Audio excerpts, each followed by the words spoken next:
Estamos en Reavivados por su palabra esta mañana, empezando un nuevo libro, ¿no? Terminamos ayer el libro de Hechos y ahora vamos a empezar el libro de Romanos.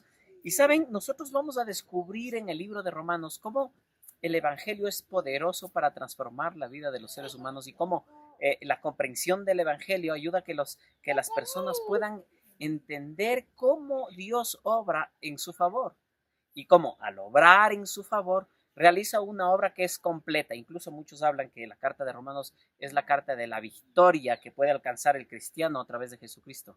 Esa victoria de la fe, una victoria que se consuma a través de la obra de la cruz. Y en el capítulo 1 nosotros vamos a revisar dos versículos. ¿Está claro? El capítulo 1 está dividido como en 3 secciones. Vamos a revisar solo 2 de estas 3 secciones. Yo te pido que en tu casa tú puedas revisar lo demás.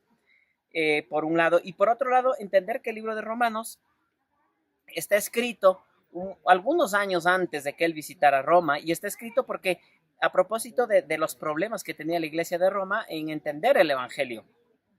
Por un lado había un fuerte grupo de personas gentiles, es decir, romanas, que habían entendido el Evangelio y habían abrazado el Evangelio, y por otro lado judíos que trataban de entender cómo una persona que no era judía podía ser de Cristo. Y esta era la lucha que ellos tenían. Entonces, para despejar estas dudas, se escribió el libro de Romanos. En el capítulo 1, vamos a revisar, les decía hace un momento, dos versículos. El primero es Romanos capítulo 1, versículo 1. Dice: Pablo, siervo de Cristo Jesús, llamado a ser apóstol, apartado para anunciar el evangelio de Dios. Aquí Pablo se presenta, y él se presenta como apartado, como alguien que va a traer el evangelio, pero que se ha apartado de todas las cosas de este mundo. El sentido original de la palabra apartado está diciendo que él se alejó de todas estas cosas del mundo que tenía. Él era un hombre fariseo, que tenía riqueza, que tenía una posición, que tenía los elogios de sus conciudadanos, y sin embargo él renunció. Y él fue apartado de estas cosas, fue quitado de estas cosas para que pueda anunciar este evangelio precioso de salvación. Y por otro lado, ¿qué es este evangelio? Pues él nos explica en el capítulo 1 que este evangelio se refiere a Jesucristo en su obra de salvar, en su obra de alcanzar victoria a favor de los seres humanos. La palabra evangelio significa buenas noticias, y generalmente se usaba cuando los reyes conquistaban otra ciudad, y cuando ellos terminaban esta conquista y había victoria, ellos regresaban a contar esta noticia de victoria. El evangelio es de eso mismo en Romanos, es una victoria que alcanza el Señor Jesús por nosotros.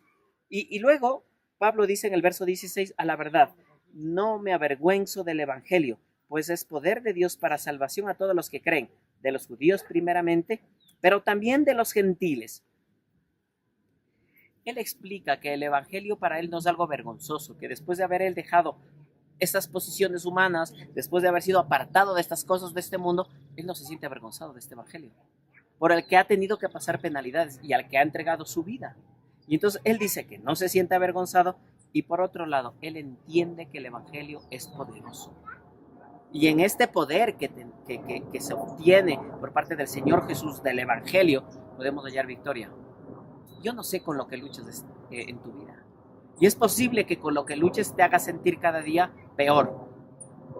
Yo te animo a que estudies el libro de Romanos, porque vas a entender cómo el evangelio va a transformar tu vida de una vida de derrotas en una vida victoriosa de la mano del Señor Jesús. Nos vamos a aferrar durante estos días que vamos a leer el libro de Romanos, esa victoria del evangelio, esto que Jesús logra por nosotros. Vamos a orar. Querido Dios, gracias por este nuevo día que nos das y por tu palabra. Te pedimos que a través de ella tú nos hables, oh Dios, y nos lleves a la comprensión plena y cabal del evangelio.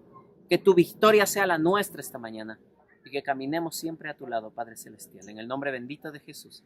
Amén. Que tengan un buen día.